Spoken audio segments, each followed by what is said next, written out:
बराबर। Tension tension, अंदर का टेंशन, बाहर का टेंशन, नौकरी का टेंशन, खोकरी का टेंशन, टेंशन टेंशन टेंशन, खोपड़ी में टेंशन, खाली खाली रूम बाटे, हर टेंशन में दिमाग बाटे। अब दुनिया के बात आही का, अब घर के समझाही का, समझाओल बुझाओल खेले बाटे, दिमाग में साला जमेल बाटे। सब लोग यहाँ छाटता, अंदर कीड़ा काटता, अब काट काट के मारता। टेंशन साला बढ़ता है, बिन मौसम के डोलता, दिल तू साला जोड़ता, फिर भी लौंडा लड़ता। टेंशन में ही रहता, टेंशन टेंशन टेंशन। कहाँ कर रे बिहार? मैदान छूट के भागे नहीं, हर जाई सवाल के भाग जाई, हो ना पाई सबके ई देखा कर जाई। दुनिया के झुका कर खाई, तू दुनिया साला झुकेला, झुकावे वाला लौंडा चाही।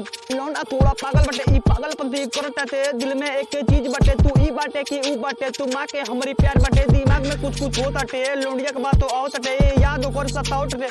ई कुल तू बकवास बटे, बकवास के नाम तू लॉक बटे, तू अधिक से अधिक टेंशन बटे। Tension tension.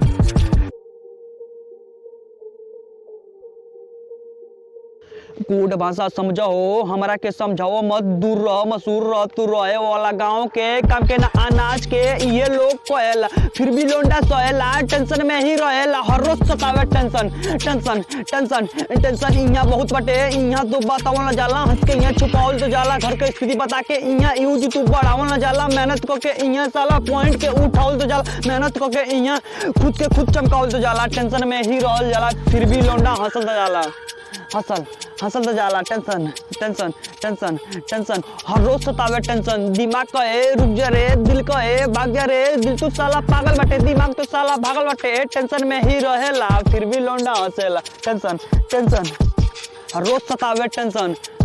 घर का टेंशन, बाहर का टेंशन, अंदर का टेंशन, भीतर का टेंशन, टेंशन टेंशन, नौकरी का टेंशन, खोपड़ी का टेंशन, टेंशन टेंशन टेंशन।